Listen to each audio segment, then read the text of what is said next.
into meetings, but I had to miss. I had some a constituent testifying in commerce on housing stuff, so I didn't get to go hear literacy in education. So I apologize, Chair, for not being able to be there. I hope my seat was helpful to the crowded room. It was. You should get popcorn and enjoy the great information. I plan to watch it when I head to go to sleep tonight. So thank you. I would like to open it up for bill introductions, and I'm going to do it at the beginning and the end because we are, Representative Steele notified me that she's running late, and she would like to introduce a bill today. So are there any other bill introductions? Representative Brantley.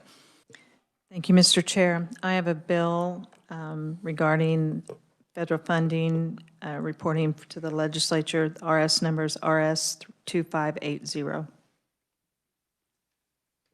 Any objections? All right, we will consider that request introduced. Any other bill introductions? With that, I will give a brief update about tomorrow. We are going to make recommendations for State School of the Blind and State School of the Deaf. Had a good visit with a non-quorum making number of members on Friday. Thank you very much, those who were able to join and those who didn't want to get us in trouble. But it was a great visit. I got to go to both of them, but more of us got to go to School of the Blind. It was a great tour. We got to get up on top of the roof. We'll share that picture. It was great. But we will do hopefully 45 minutes for each, and we will start with School of the Blind. So bring your recommendations. There we go. We had a power outage a little bit ago, and I thought that was going to happen again. So, but it didn't. So tomorrow, recommendations.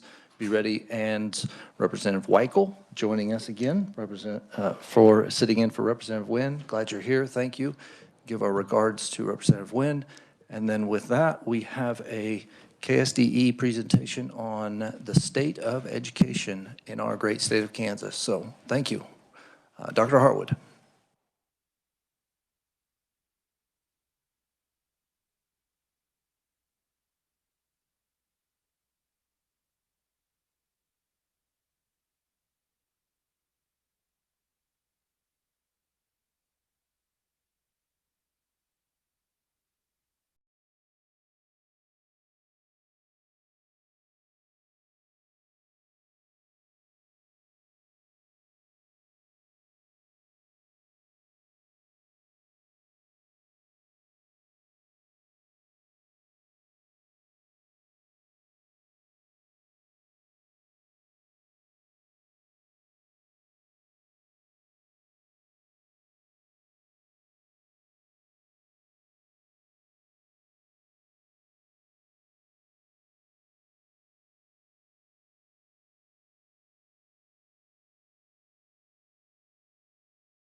Hold on one second.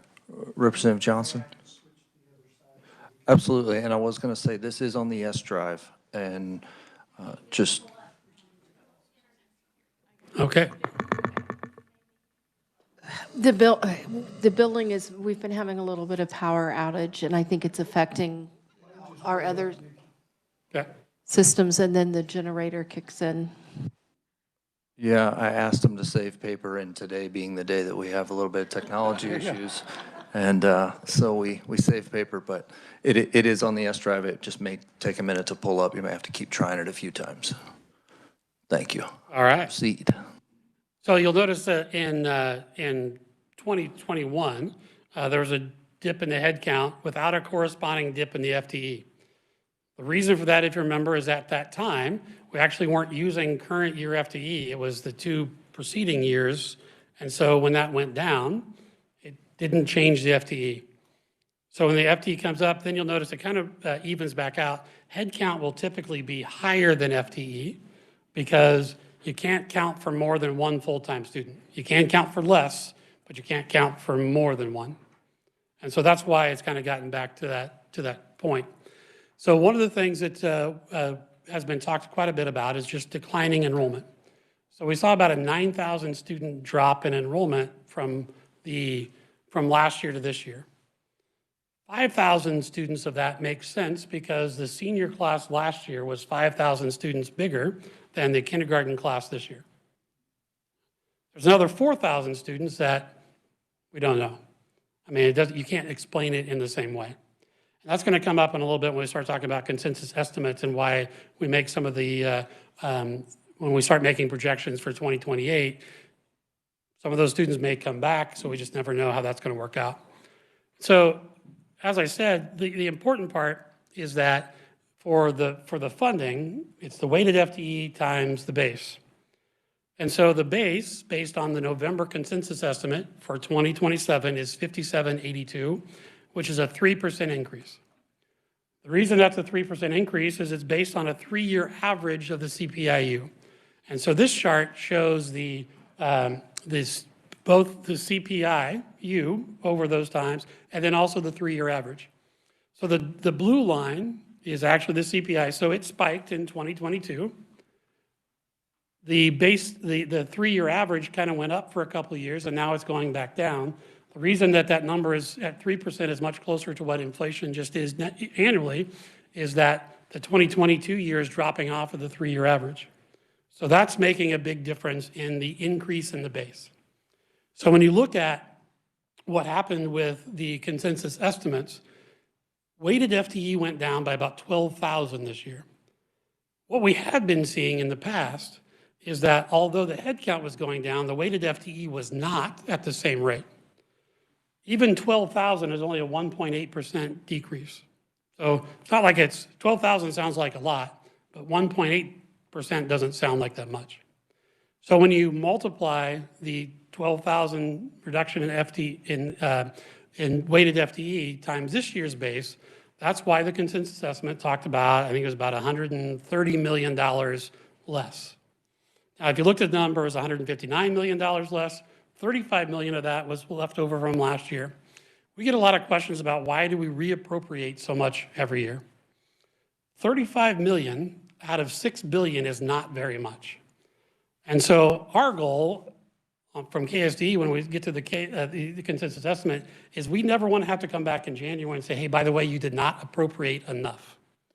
So it's kind of a reverse Price is Right thing. We want to be as close as we can without going under. Because if we're under, we have to ask for a new appropriation in the year. We've seen other agencies go through that. That's never popular.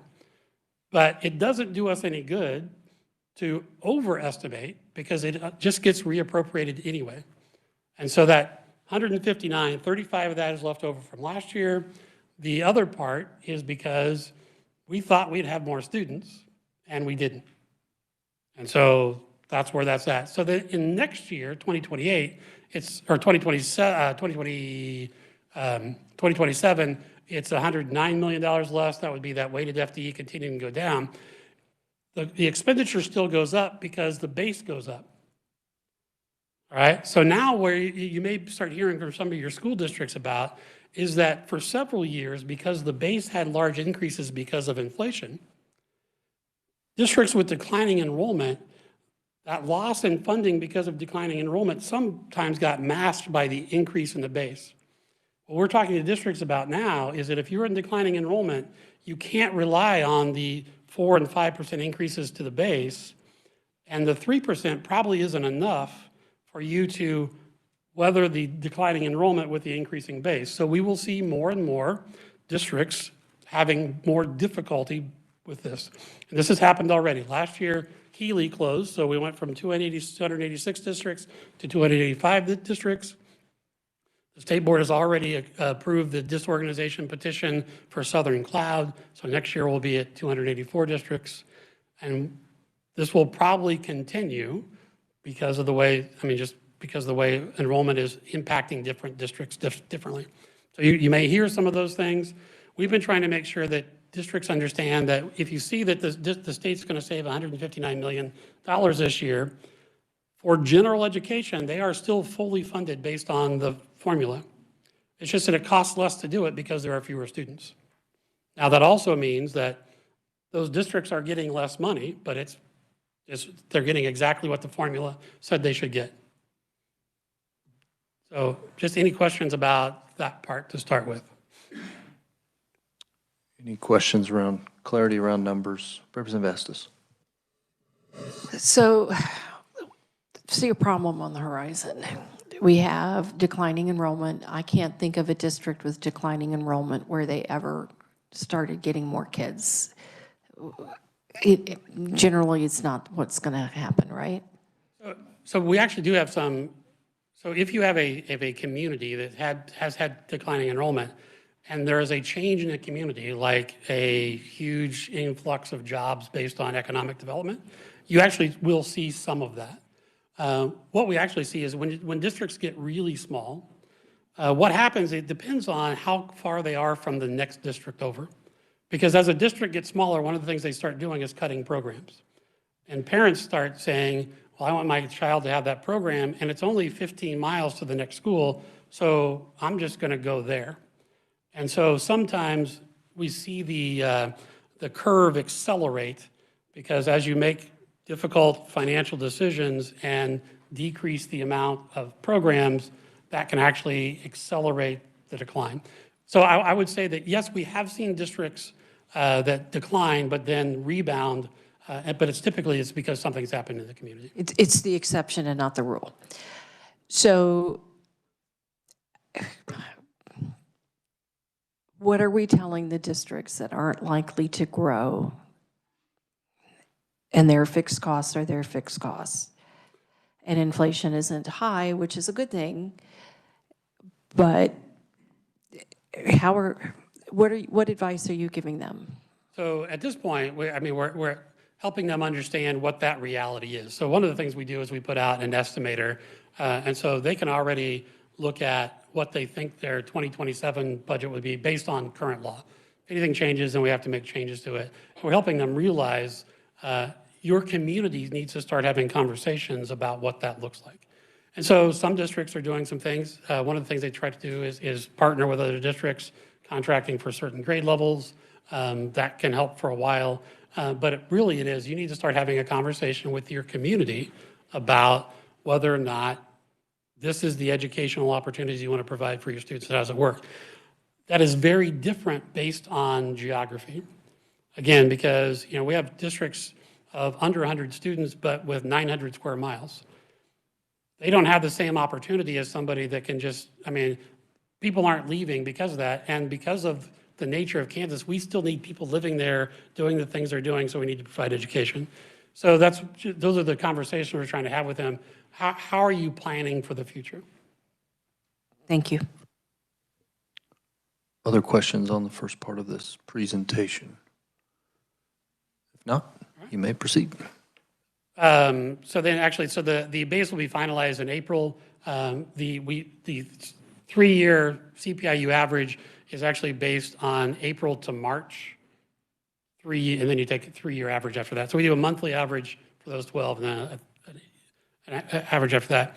So next thing is special education, because special education is not counted in the weighted FTE.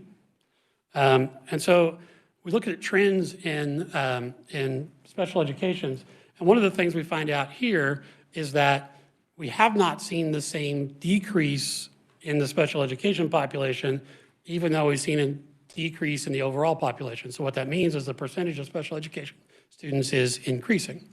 For the first time this year, we think we'll see a decrease in the SPED FTE, but not at the same rate everything else is happening. And so that's what goes into special education costs. And so one of the things we look at with special education costs is the appropriation. So the blue line is the appropriation. So for 2025, that's $611 million. The green line is what 92% of the excess costs would be, which is what the statute calls for. And then the other line is what the percentage of excess costs are. So on our current trajectory, and so when we do these estimates for 26 and then 27 and 28, because that appropriation is separate, so unlike the CPIU for the base, that's in law how that increases. Special education is a wholly separate appropriation, so we make the assumption that nothing is going in until the legislature says that something is going in. And so you remember that 2 years ago that was $73 million, last year was $10 million, and quite frankly, $10 million is not keeping up with expenses. I have a question from Representative McNorton. Thank you, Mr. Chair. So if you go back a couple slides, Frank, your head count's about even, roughly. Take forward a couple there.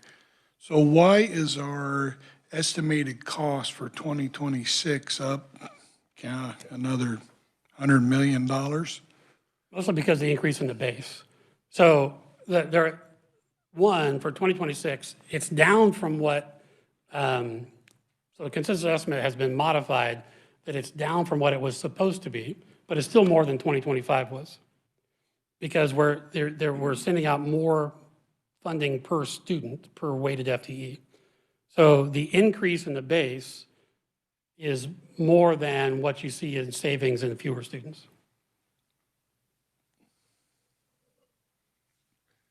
Can you say that again? So- Just to make sure looking on your chart, our base pay, our blue bar, Okay, so this is not going up very much. You're talking special education. But our SPED cost is going up $100 million on, and So are you on this one? there you go, yep. All right. So with our enrollment being flat, why is that going up $100 million on estimates? So one, because even though enrollment is flat, the number of special education students has actually been increasing. The other part is the special education funding is not tied to student counts. It's tied to modified reimbursement. And so most of what districts receive in special education funding is a per teacher allowance called the special teacher reimbursement. And so districts do not receive special education funding based on students. They receive it based on costs. And so, yeah, the number of students actually isn't related, other than you have more students with more severe disabilities, you need more people to help, which increase the reimbursement or the cost. One more. Thank you. So in your opinion, is that cost out of control? I mean, or if we're not watching how they're spending it, they're just spending it and sending us the bill. Is that the right way to do that? So that's not. I know that fits the formula, probably. So that's not what happens. The districts have to spend the money because it's on the IEP. The legislature decides what you send out. And that's why districts are spending $400 million of local funding to cover the costs that are not being covered by the appropriation. So there is no incentive for a district to over-identify and over-hire, because they have, at this point, they would have no expectation of recouping those costs as part of the appropriation. Okay, thank you. Got Representative Brantley next. Thank you, Mr. Chair. When you talk about increased numbers in SPED, can you tell us how many numbers? I mean, what's the increased actual number? And is there a specific disability that's showing more of an increase? So, so I looked at these this morning. So there's about 92,000 total special education students. That does include gifted. And there's about 28,000 FTE. And so the reason for that is that the FTE is based on how much of that student's day they spend receiving special education services. So the exceptionality that has increased at the highest rate over time is autism, followed by, I think, intellectual delays. Some other high ones are speech language that has not increased at the same rate, but I mean, we see some increases, but not at the same rate as autism is. And we can give you a breakdown of that. We have that. I will just say that it would be for 2025 would be the last year we have it for. There's a December count that we use, and those numbers aren't available yet for 25, 26. And I know you'll be here quite a bit over the next couple of weeks if you just want to bring that as part of one of your next presentations. Representative Owsley. Thank you, Mr. Chair, and thank you, Dr. Harwood. You mentioned the schools are covering 400 and something out of local dollars, and we had a meeting today with Johnson County superintendents, and the question was raised in our meeting that what happens when the enrollment decrease isn't covered by the base state aid increase and they are not able to maintain that effort of local dollars that they've put towards SPED if the state doesn't increase our portion of it? So I'd say based on federal law, they don't have any choice but to maintain that effort because of called maintenance of effort. So they would have to reduce spending in non-special ed programs to continue the spending in the special education programs. So even though it's looking like if you were to take the base state aid and delete what the SPED coverage is for those districts, they're roughly negative $1,400 per pupil on that base. So they would have to continue to pull that funding out of that base state aid to compensate for the shortfall in the special education reimbursement. Yeah, and I don't know the $1,400 number. I haven't done that, but yes, if special education costs go up and special education reimbursement does not, that would have to come out of general education. That's where they have the most other funding there. Okay, so there's no choice, but that's something we've not experienced before in the state, to your knowledge, to my knowledge. No, actually, we have. I mean, we were in block grants for 2 years where there was no increase in funding, whether you had increased enrollment. I mean, so, yeah, districts have actually faced this before. Okay, thank you.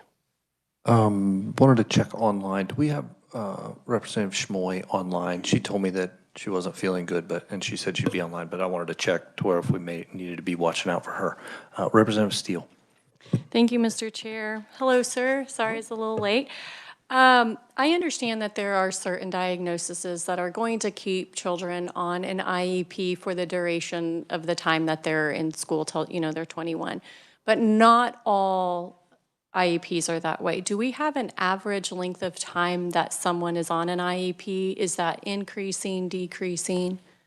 I'd have to look. I don't have that information. I mean, you are correct. A speech language IEP, very common for young students, and they typically are off of them before they're out of elementary school. I think that the goal is, unless there are services provided after they leave public school, you'd want them to not need services when they leave. And I think would be the goal. We can look into see what we have. We'd have to look into it. Yeah. Thank you, Mr. Chair.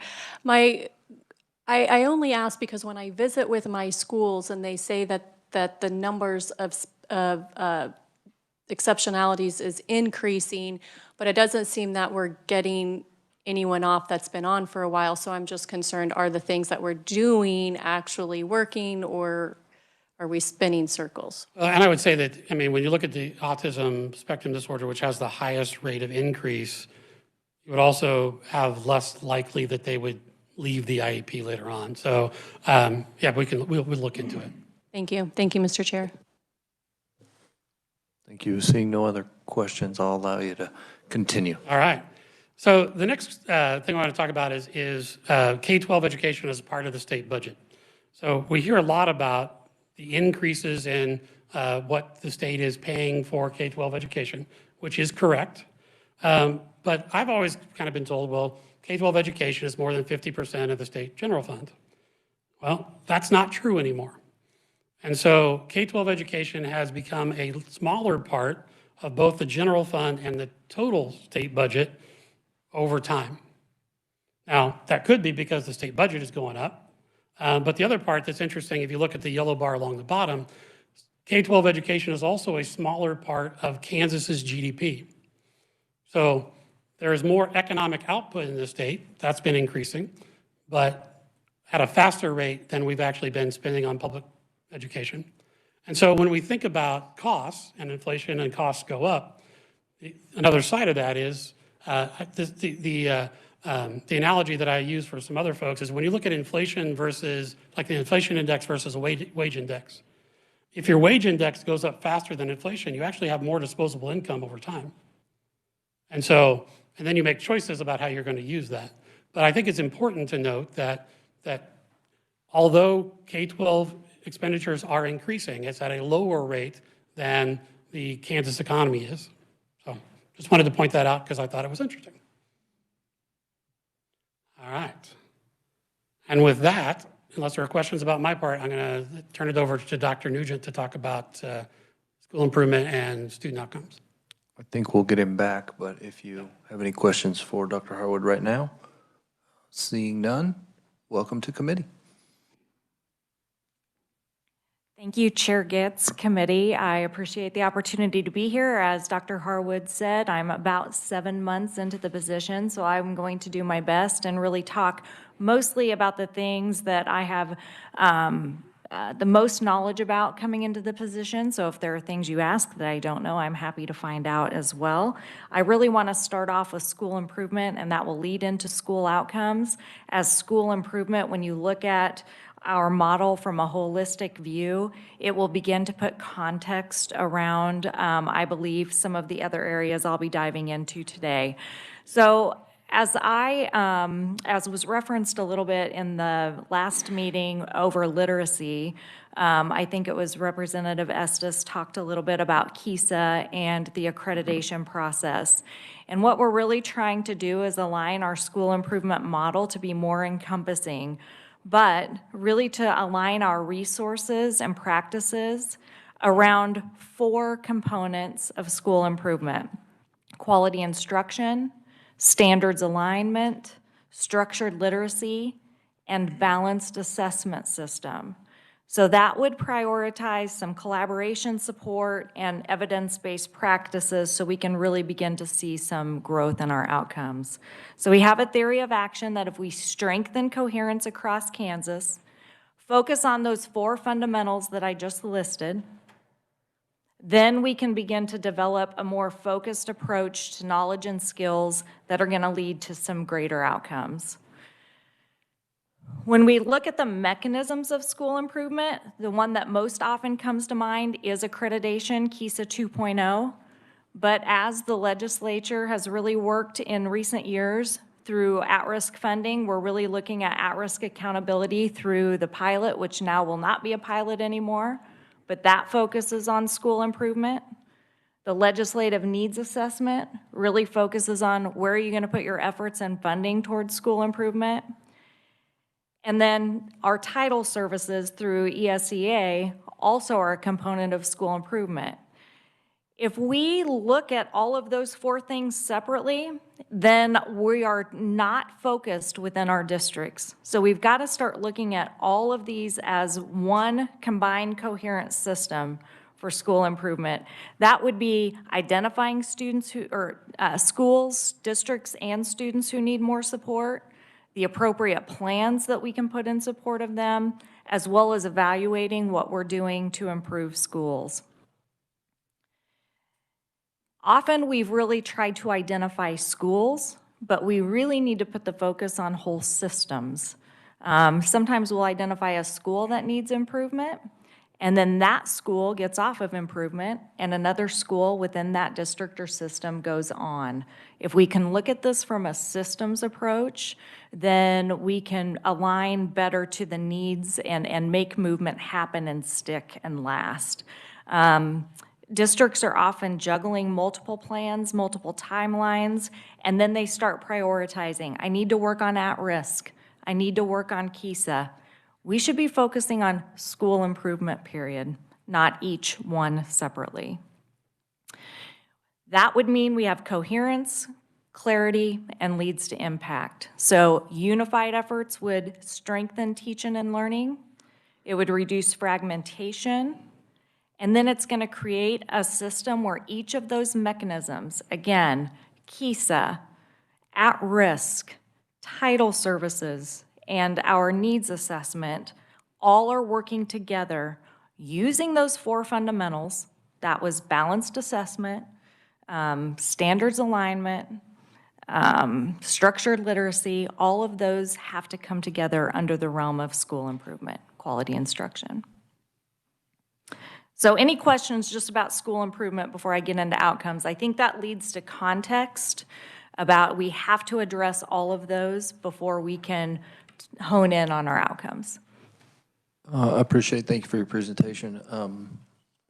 When I hear balanced assessment, I don't necessarily think I know what you're talking about. And I wondered if you could, I know it's later on in the presentation, but it might help me even in understanding some of this other stuff. If you would jump to that just a little bit in brief and what that phrase means to the system as you're talking about it.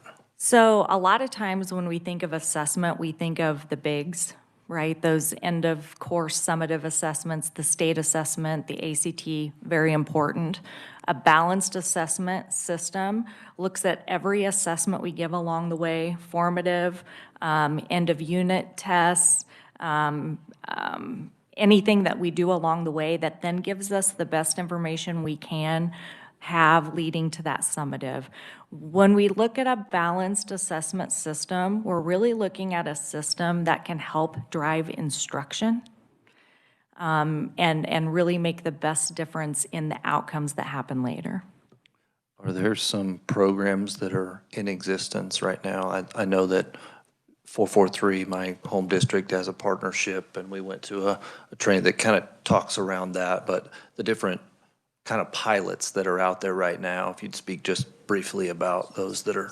Sure, yeah, were there there. are some pilots in which we're looking at a system. Now, that's more on the summative side, right? So it does drive instruction, but it's looking at an accountability system that could maybe pilot or look different than our current state assessment system that's a one and done.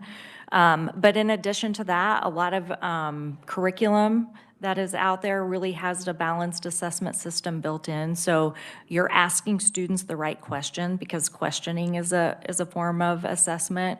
You're really addressing the vocabulary needs along the way, finding the gaps sooner than when we get to the end of the year. Appreciate it. You know, just a phrase that came out in the funding formula task force and then in several subsequent meetings with superintendents was we have a dynamic funding formula, multiple weightings, different, and so, but do we really have a dynamic outcomes model to where we can not just look at a state test, the big one, the summative one, but that be one of them, and graduation rate, and what else needs to be in that dynamic conversation of how we're evaluating how kids are doing. So that's why I asked that. Sorry to make you jump around, but That's I'll let perfect. That you leads get into back what we're doing. to your points. Thank you. Yeah. So we did update the state assessment, so I want to address that front and center and give the rationale as to why. Our standards for English language arts were updated in 2023. And those standards were updated to align with the science of reading. Also, we needed to align with some national benchmarks. National benchmarks would be things such as the NAEP test. It would be things such as the ACT test, the SAT. A lot of students are taking more AP courses, and there are tests that are aligned to those practices. So we need to align our assessment to more match. So when we're looking at assessments and we're looking at multiple assessments, though that data is more aligned. Our previous assessments were created in 2015, and so over 10 years ago, and many of those assessment items needed to be retired. And also we had a new assessment contract in 2019, so all of this was ripe for updating the assessment. With any time you update an assessment, you have to update cut scores. So I'm going to really dive into cut scores and what that means. But the scores were set by educators in Kansas. So this wasn't me, well, I wasn't hired yet, but it wasn't me coming in and saying, here's where these scores need to be. It was a true process where a group of educators spent over a week reviewing the data and determining cut scores. We did this because through analysis, our old state assessments were not aligning with real-world applications, exactly what Chair Getz said. Real-world applications such as post-secondary success, graduation rates, ACT scores, so we were really trying to align accordingly. The data showed that when we were looking at AP coursework, ACT scores, the amount of students in dual credit classes, graduation rates, our numbers for post-secondary success, our standards or how students were scoring on the state assessment were not indicative of the success students were actually experiencing. So we were showing on the previous assessment that only 1 in 4 Kansas high school students scored at a level 3 or 4, but more than half of those students were going on post-secondary and having great success. Many students were labeled not proficient, but they were on track for post-secondary success. They were, we would have parents say, my student, my child did so well on the AP exam. How are they not showing performance on this exam? So our proficiency standards were actually normed higher than some of the nationally normed assessments, including NAEP. And we were showing that our students would have to score in the top 25% to be proficient. And that was not aligned with how they were scoring in other benchmarks. And that started to create confusion, not only amongst educators, but in really trying to explain this to parents and families. Any questions about that at this time? I think there's several thoughts brewing around the table, but we might hold those for just a little bit longer. Okay, thank you. So I do want to talk a little bit about what Kansas state assessments measure, because I think there are some misconceptions about that. And this may also then tie into a little bit about your questions about different ways to look at assessment and how we can better measure. Right now, a Kansas state assessment measures how well a student demonstrates grade level standards. So we don't ask a third grader taking the test any second grade level questions, and we don't ask them fourth and fifth grade level questions. We increase the depth of knowledge at their grade level to come up with those scores of 1, 2, 3, or 4. So each assessment is specific to the student's enrolled grade level, and the performance levels define what proficiency looks like for that specific grade and test. So this is an example of a performance level descriptor, and these descriptors were approved in May. Level 1 would show that a student has limited ability to demonstrate their knowledge and skills at that grade level. Level 2, they have a basic grade level ability. Level 3, they're proficient, and level 4, they're advanced. So I think sometimes we assume that a student who has scored level 1 is below grade level. That's not necessarily the case. They are limited in their abilities at their grade level. We couldn't tell you if they scored below grade level because we don't ask below grade level questions. Assessments are, I just said this, they're not designed to show above and below grade level. Students scoring at the lowest level face the greatest barriers, and we know that. That's where our at-risk interventions need to play a large role. That's where screeners become extremely important in identifying some specific skills that need intervention. And then I'll just go through these assessment results. I know you've seen these. These are overall state assessment 2025 math results. You can see when you look at that proficient level, 27% level 3, close to 11% level 4, and then by grade level. Just going to let you look and then you can digest. Same with ELA, 34% level 3, almost 35%, just under 10% level 4, and then by grade level. Might have a couple questions for you around Sure. at this point. So Representative McNorton first. Thank you, Mr. Chair. So explain to me, you started talking off about how it's more than just their proficiency in reading or math, whatever that is, how well they'll do in secondary or whatever. But these tests are showing what they are at that grade level. So the two of those, to me, don't line up, because you're saying somebody can be successful at a level 1. We don't know that, but what these tests and these results are showing is where they are at that grade level. At that time, yeah. So how are you saying that it needs to be a higher level because they're going to be successful going to college or getting a job, or that's not what we're testing, Right, so what or we're... not what the results should be? What we're testing, again, I'll go back to those performance level descriptors. What those results tell us that at a student at level 3 or 4 is going to have an easier time at going forward than a student at level 1. A student level 1 has that basic ability and is going to need a pretty intensive amount of supports. And a lot of level 2 students will as well. So we have to know where a student is.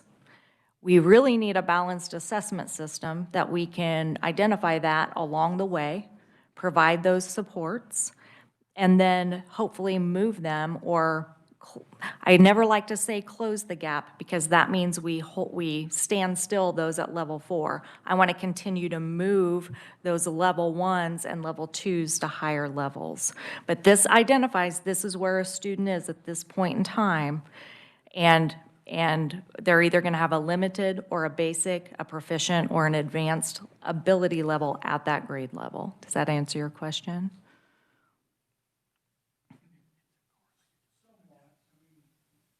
Somewhat. I mean, earlier, I think you were combining two things into what is success. And it worries me that we've, quote, dumbed down our levels to make our kids look better. I understand the whole part about a 2+ or whatever, and we can measure go back and look how good a kid did post-graduation, whatever that success is. Everybody has a different meaning. But these tests we're doing are looking at that student at that grade level. So I guess that's where I hope we're concentrating and not looking forward to say, oh, they could be successful. That's not what we're doing. We're seeing where we think they are at this year in school, and we hope they'll all be successful. But I just think it's easy to twist those two together and try to make ourselves look better by saying, boy, we got, a whole bunch of these kids going to college, even though they're level 2, level 1, they're doing okay. Or they're getting great jobs and, but that's not what this is, right? Right, and you're right in that this doesn't mean that a student will or won't be successful based on how they're doing here, but it is a pretty good predictor on how much difficulty they're going to have in that endeavor. And so that's what we're focused on. We've got to get them to where they're not going to have as much difficulty in those endeavors. And we will find out how our new cut scores do compared to the rest of the ACT, NAEP, whatever we want to do. Time will tell. Correct. I mean, we'll see. Yes. Appreciate the question coming to Representative Estes, but just a comment on that and maybe a little bit of feedback. And I think when we look at, okay, here's where we're at in all of these different grades, and then when people kind of shift the language over to, all right, well then what does being at grade level, proficient, limited, basic, having that conversation, I feel like is important, but I almost feel like it's told, we almost get told that that's the wrong conversation, but it still feels like from this, that can be, I mean, maybe a little linguistics around it to keep it on point, but you are saying that there is a limited, and that might, does that mean behind and probably gonna need interventions? So then when the assumption is made that they are below grade level, to me, that's not a far-fetched way to interpret that, because I know it gets interpreted that way, and just give you a space to speak to that so we could be all on the same language. So this is the one assessment that we couldn't necessarily interpret that way, but we do give other assessments that are going to give a bigger dive into below, at, or above grade level, such as proficiency screeners that we do along the way. So the state assessment only assesses at grade level, so we couldn't accurately say a student is below or above grade level based on this assessment. Now, we do have assessments, our screeners in particular, that we can then, coupled with this information, have good conversations with parents. Your state assessment shows very limited ability. It's supported by the screener who shows perhaps 2 years below grade level in this skill set that we tested. Now we have some well-rounded data to give with parents on some specific things that can be supported at home, and we can do intervention-wise at school. Thank you, Representative Estes. First question is for Dr. Harwood. When will we be getting the comparison from the old cut scores to the current cut scores? Yeah, that's me. And when will that be? In about 2 minutes. No. When will we get the data? When will we get the comparison chart? I think that are you talking about the concordance table? It's available. Okay, could we please get that emailed? Thank you. Sure. Okay, so my next question is, I'm shocked to hear that we can't tell if someone is below or above grade level off of our state assessments, because I think that's important information for us to know, especially for giving screeners in the fall. And we want to see how much progress we've made with that student. We don't expect to turn every student into a level 4 overnight, but the fact that we can't, that if the screener tells us a child is, let's say we're testing a 5th grader and the screener says that that child's at a end of the 3rd grade year, when we give that 5th grader a test, all we'll know is they can't do 5th grade, but we won't see that we moved that child up a grade level and they're end of the year 4th grade, and that's something that should be celebrated. So I'm disappointed to hear what I'm hearing on that. And we can talk about it some more because that's my interpretation of what I'm hearing. And it's an interesting thing because we've had a conversation over many years about what is proficient. We're labeling level 3 as proficient. So do we consider level 2 not proficient because we're using the word basic? And I have difficulty putting basic into context because I never have a sense of what consistency the basic things are. Like, it's easy to understand the advanced. We're not an advanced student's going to answer the advanced questions fairly regularly. That level 3 is going to get some of them, but not all of them. But when I'm trying to understand who's in a level 2, what I don't understand is how often or how consistently can they meet the standard, and that's something I've always wanted. So I'm I'm going to try to speak to a couple of the points that you made. I'll start with the point around your maybe disappointment in that it can't determine levels. Our test is not very long, and so we really focus on asking questions at grade level. So that's one of the reasons it's not going to predict different grade levels. Something I'd be happy to take back to our assessment team and discuss. The other question about what is a level 2 and what exactly does it say? With this new realignment, what we believe a level 2 says is that they are going to need some supports, but not to the extreme interventions as a level 1. They may have a few standards that they struggle in, but not a majority as in level 1. So that basic is they're going to need support, but that support may be a little, it could possibly be done in class with some targeted instructional practices within the classroom.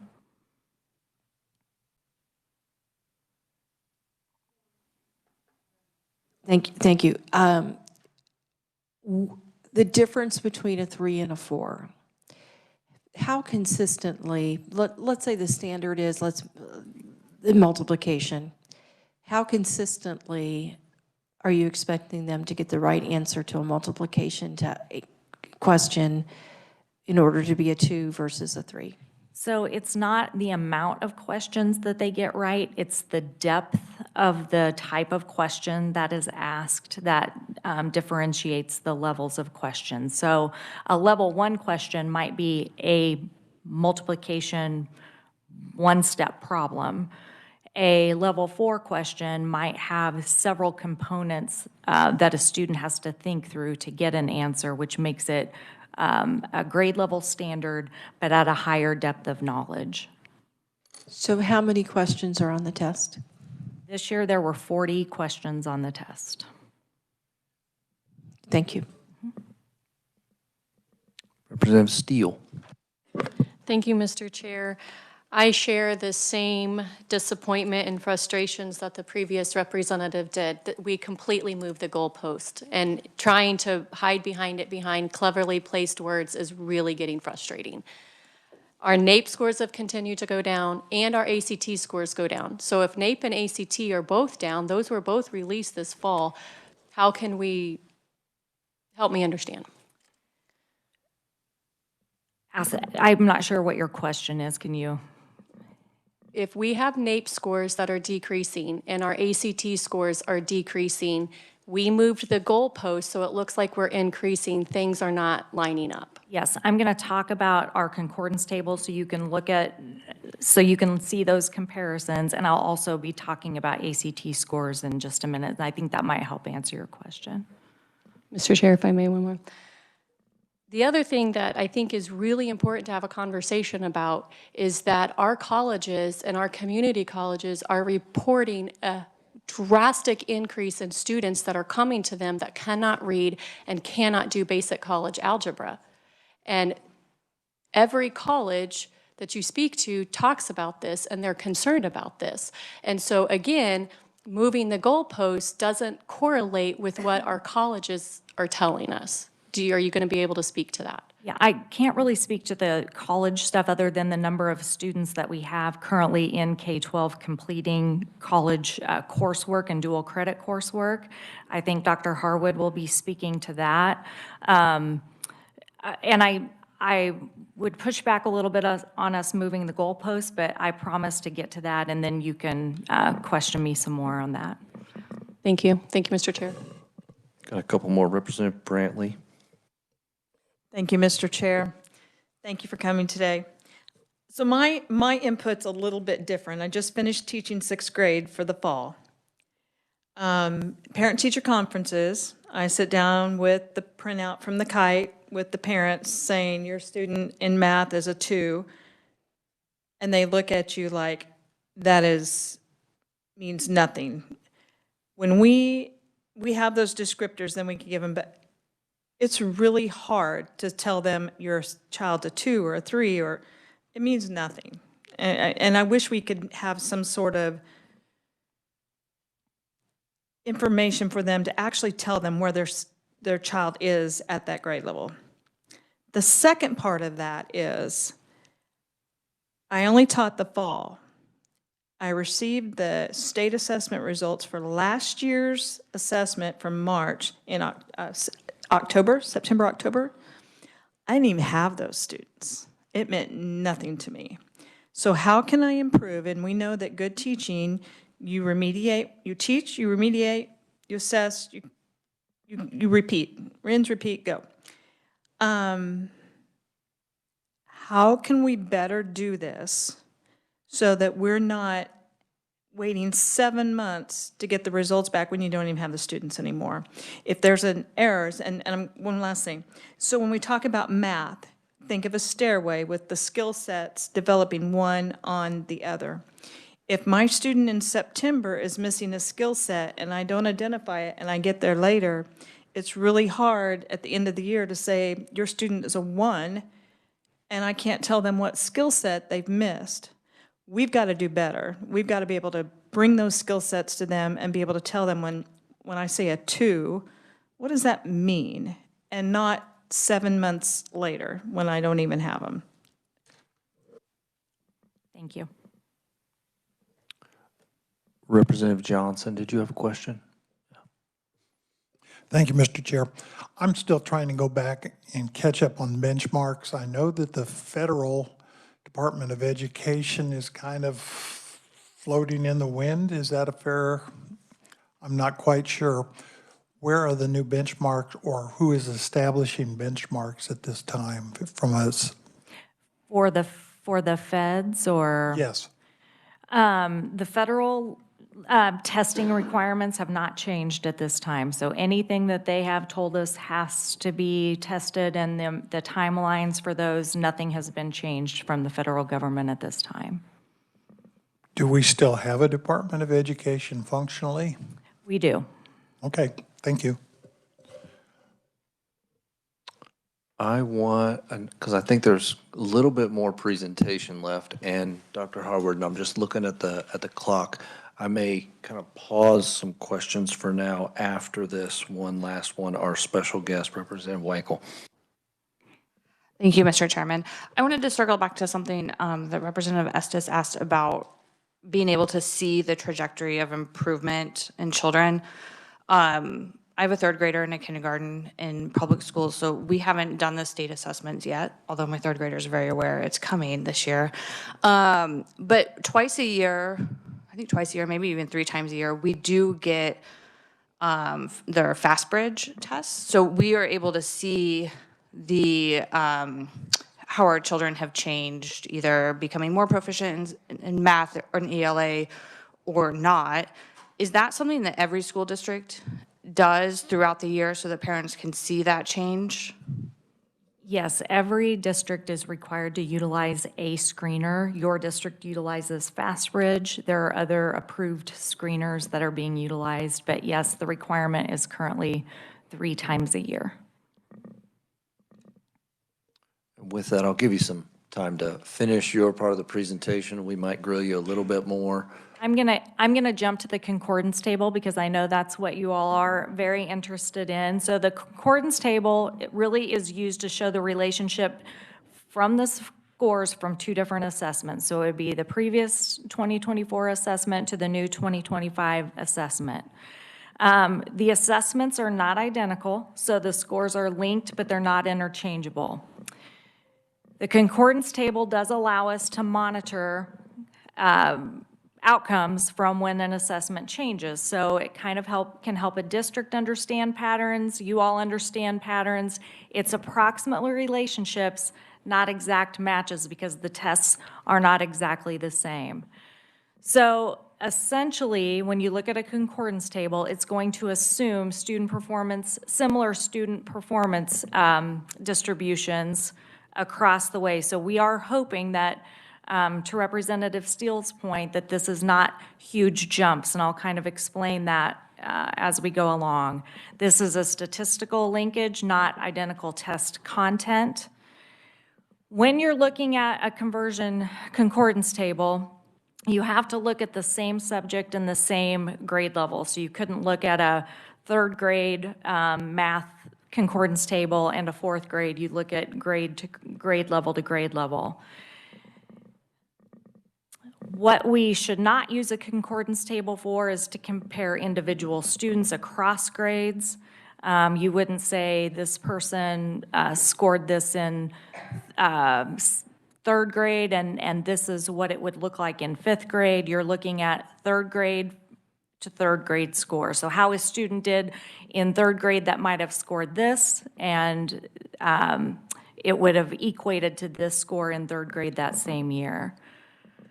Here is an example of the third grade 3 ELA concordance table. So each side has a scaled score.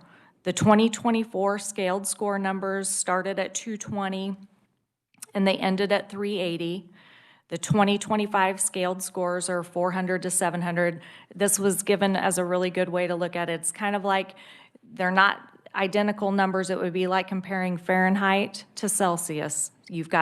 You're looking at how those are concordant across the scale. So let's look at level 2, for example. A student who scored a 290, a level 2, in 2024 would have scored a 540 in 2025. That doesn't necessarily mean that they, let's actually look at 286. A score of 286 to 532, that didn't jump them up a level. They had to really have increased to go up that level. And this is the concordance table in math.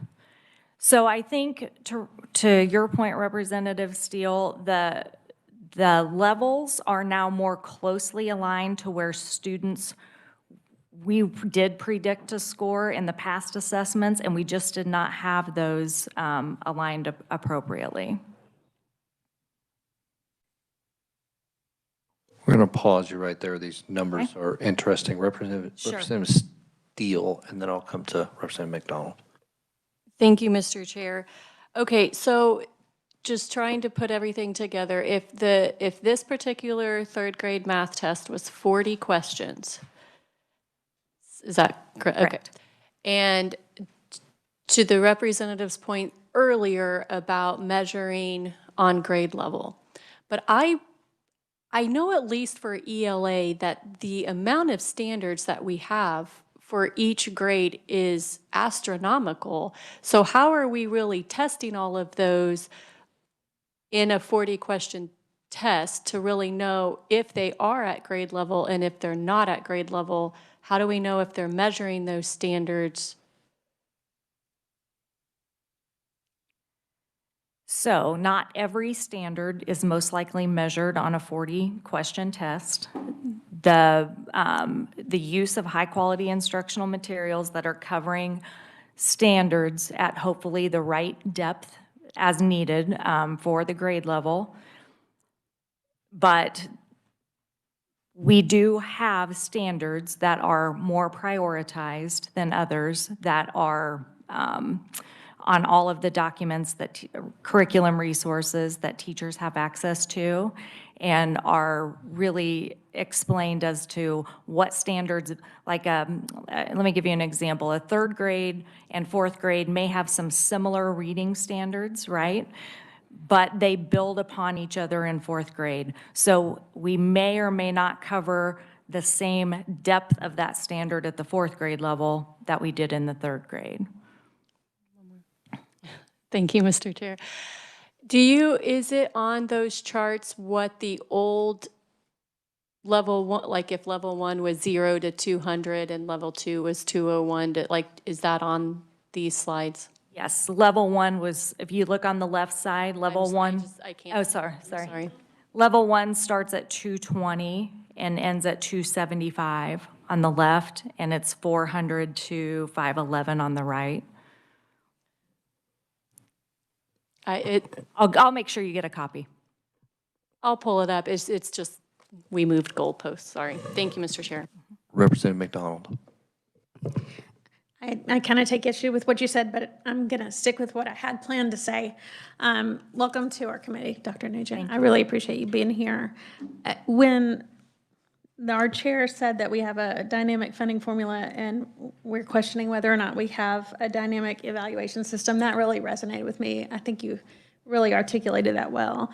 When I was taught to be a teacher, I was taught that assessment should drive instruction, and that's what I heard you say. And I don't hear that in this building very often, so I'm really glad that you defined balanced assessment in this context, because it does tell me we're not just looking at one snapshot, one high-stakes test, and I'm sad that Representative Weichel's child is already that hyper-aware about one snapshot, and what a sad thing it says that we put that anxiety on our kids. But if we do what you're saying we're doing here, and we have a variety of ways to look at the kids and their progress, to Representative Vastis's point, I think it's not one test that's going to be the thing that solves everything for us. But I love that in Kansas we take each kid where they are, and we meet them there and give them what they need to maximize their potential. So in this plan, I see that, and it's really reassuring to me.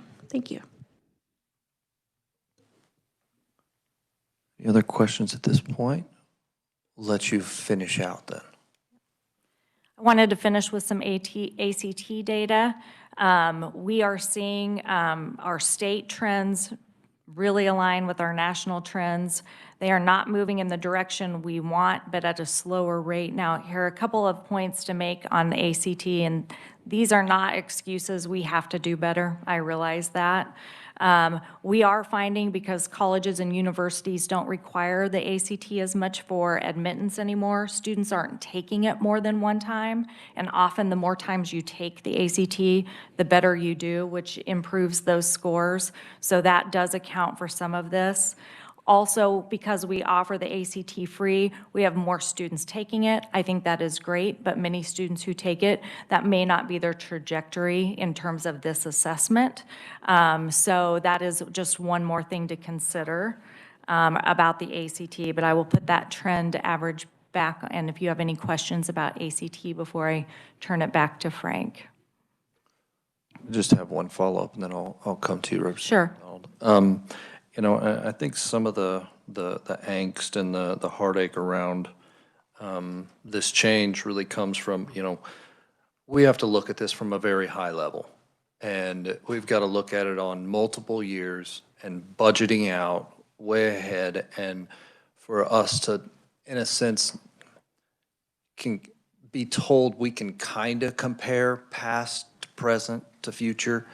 And when we change that, I think that, and then just the part of the process, you know, those teachers, those educators in a room, and then we're having to work with what is given to us, and kind of some of the expression around, and I'm sure you had some expressions in your own office of things that you didn't like about this, but it has happened.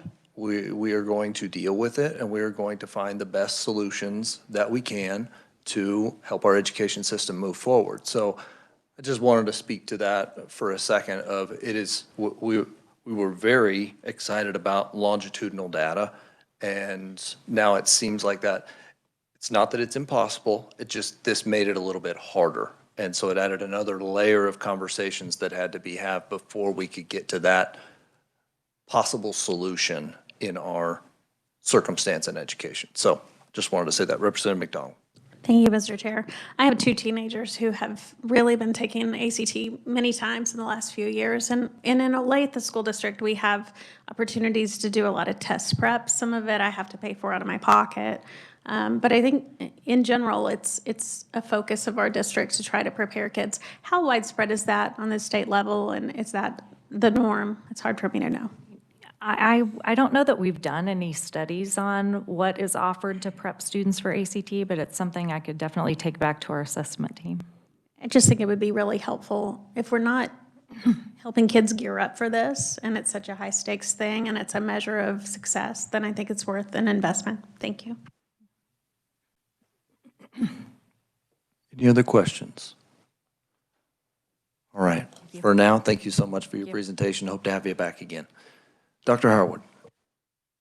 All right, so we're going to talk about graduation and post-secondary, and I'll reiterate even before I get started something that Dr. Nugent said is that when she was talking about school improvement, we talk about continuous school improvement because it's never done. You can always get better at what you're doing. And so one of the things I want to talk about with graduation post-secondary, actually some of this is because of comments that have been coming from partly from the Education Funding Task Force and about some of the things around graduation and whether or not it has any meaning. And that was actually brought up during the task force, is that increases in graduation rate have no meaning. And I think that it's important to understand that graduation rate is the only education data we have that is actually statistically tied to the economic health of the state. So there's no correlation between state assessment scores and economic health, but graduation there is. So I just want to share a little bit about that to start with, and that if you don't have a high school diploma, your average earnings are about $34,000 a year, goes up to $37,000 with a high school diploma, goes up to $42,000 with some college. This would be an associate's degree, could also be an industry recognized certificate. There are a lot of ways you can do that. Jumps up quite a bit more with a bachelor's degree, and then with advanced degrees, this is $72,000. So when you look at the $34,000 to $37,000, you don't necessarily see a big jump. That's not a lot of money. It is important, though, to look at when you start looking at poverty rate. Someone without a high school diploma is 21% likely to be living in poverty. That goes down to 14% if you have a high school diploma. Now, we hear stories all the time about the person that dropped out of high school and became a multimillionaire. Yes, it happens. At the other end of that, when we look at the poverty rate getting down to 3.5% with a bachelor's degree, you may know somebody who has an advanced degree and is living in poverty. These are averages. But when you look at graduation rate, it is the one piece that is directly tied to economic health. So when we look at successful graduate, and this is the state board's definition, they're academically paired, cognitively paired, technical skills, employability skills, and civic engagement.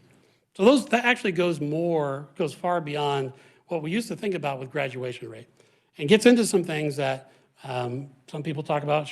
Is that a school's responsibility, or should they be doing those things as you get into things like social emotional learning, because those are the employability skills that are there. But moving on then, so for graduation rates for this year, so our goal is 95%, and we're not there yet. We are making progress.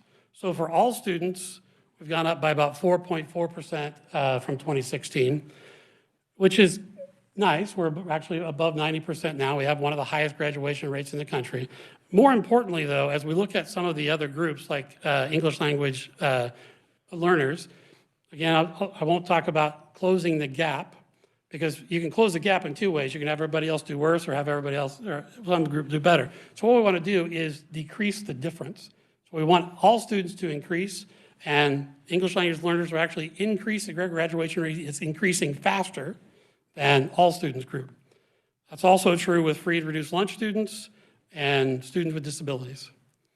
So our graduation rates are increasing, and that is a good thing for the state. So the next question that we get is, well, so if that's going up and everything else is going down, how can we trust it? I think it kind of depends on what you look at for all other things going down. This is College Board data for AP tests. Had a 33% increase in the number of students taking AP tests. We've had the highest number of students that score a 3 and 4 than we've ever had. And this is AP's number, so I can't vouch for it, but they're saying that Kansas families save $14 million in tuition costs. I will tell you that that's variable based on whether you actually got credit for it or whether you just didn't have to take it. So there's a lot of pieces around that, but that's their number. The next question comes up around students. We have a lot of students that don't take AP, and AP is difficult for small districts. We have a lot more students taking advantage of dual credit.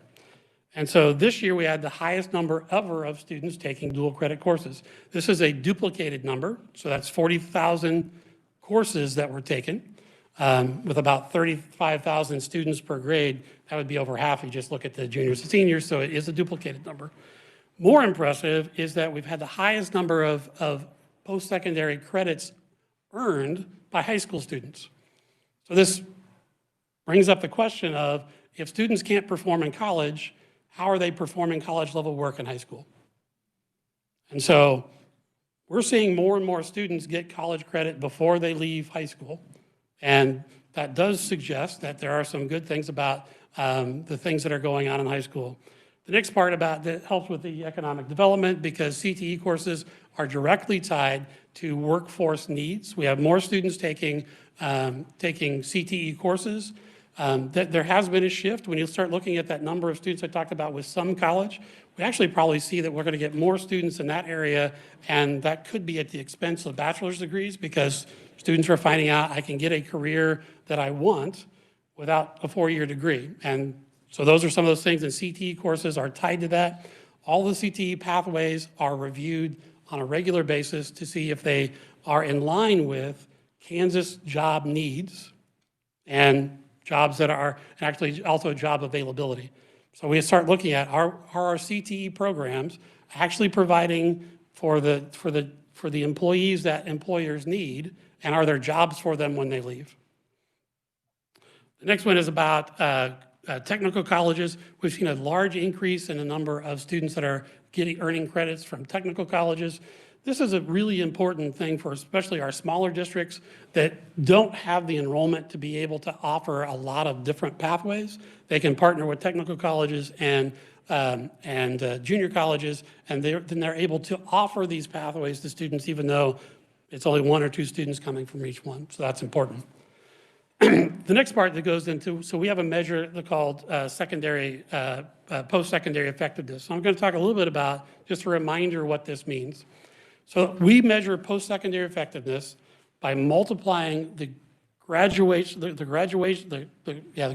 rate for the year, and then if the students are determined to have been successful, and I don't like that term because there are a lot of students being successful we're not measuring, I can get into that. But to be counted as successful, you either have to have completed a associate's degree or a recognized certificate. You have to be enrolled in a post-secondary program for 2 consecutive years. We actually saw, you'll see, we saw a dip after the pandemic because we had a lot of students not start right away into college, and so they could not be counted for that year's as effective. Some of the places we are missing are students that join the military. We're working on that. We're continuing to work on that. Getting information from the Department of Defense is not always that easy. The other part that we've been working on is, what about students that just go into the workforce? So we've done some work with the Department of Labor and the Department of Revenue, and then at some point somebody would have to decide, what is the salary you have to earn in order for us to count you as successful? And I don't want to have to be the one to do that because that's a judgment on that. Some of these other ones are a little easier to say.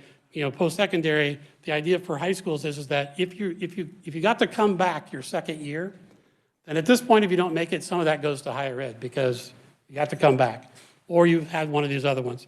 So I talked about that there's a 4.4% increase in the graduation rate for all students.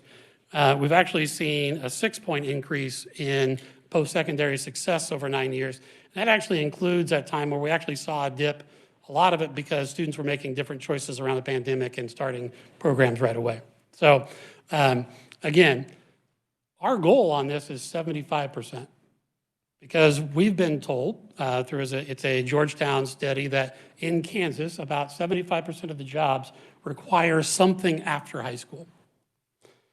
We aren't going to set it at 100% because there's so many people we can't account for. In case we get a lot of questions. So how do you get this data? We actually get the data from the National Clearinghouse. The National Clearinghouse, their purpose is to tell people when they have to start repaying their student loans. And so we're also dependent on the institutions that report to National Clearinghouse, whether we can get the data to match up and all those kinds of things. So we think it's an important measure because we think some of the things that are most important is if they leave high school, prepared to do what they need to do next. And that would also be why we've done more work with the individual plans of study, helping students understand whether or not a 4-year degree is where they should go, or there's another thing to do along the way. So with that, Dr. Nugent or I, either one, would be happy to stand for questions, but I was looking at the time, so I wanted to get through it quickly. Appreciate you giving us a few minutes here. Representative Estes, start with you. Thrilled to see the increase in the graduation rate for the categories you began with. I noticed And I think we still have, and I'm curious whether or not the new CUME folders, digital CUME folder system will help us to get a universally calculated graduation rate.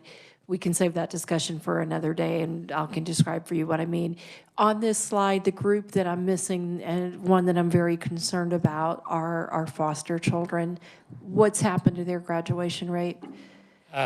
So I'd have to look again. We looked at that data as part of the foster care report card that DCF puts out. So those numbers are pretty small, so sometimes it's harder to follow, but we have that data together. I just don't remember it off the top of my head. And we'll be having a meeting on that. So when we have that meeting in my committee, I'd like to see where we are and see if we've made any progress.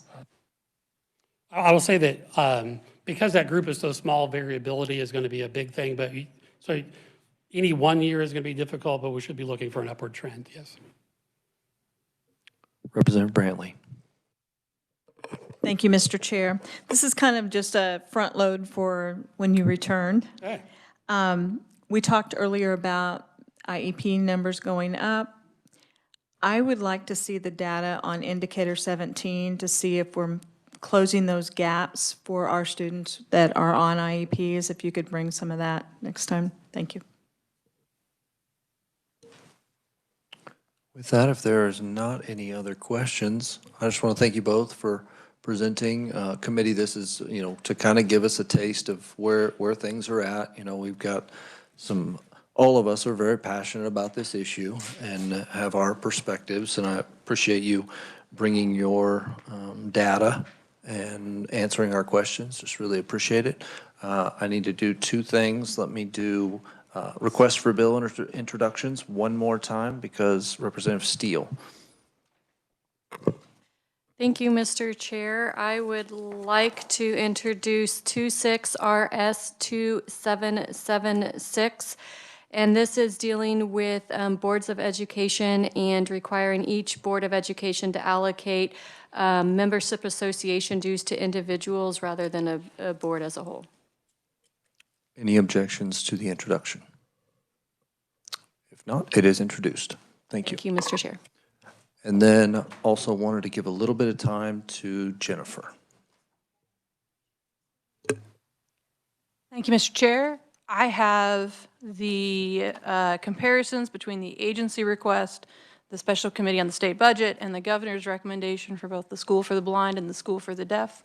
With your permission, I'll go ahead and hand those out to the committee for you to all review before tomorrow's recommendations. We'd very much appreciate that.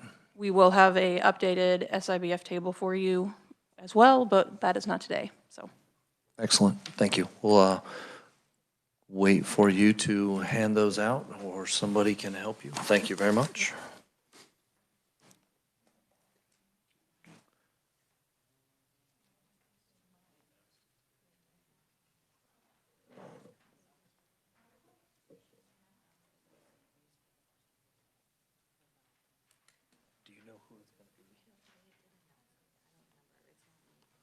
Hold it and I'll go find, I'll get it to him. Or, yeah. Yeah, we'll have some extras as well.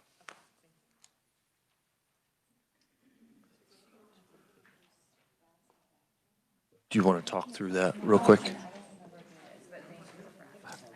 Since we have 2 minutes, I'm going to allow Jennifer just to talk through this briefly of kind of what she did as far as there was a request around, where are the agency's enhancement requests, what's the governor's recommendations, what was, special budget committee, and this kind of sums that up, gets it on a sheet of music. And Jennifer, if you'd explain. Absolutely, Mr. Chair. Jennifer Light, KLRD.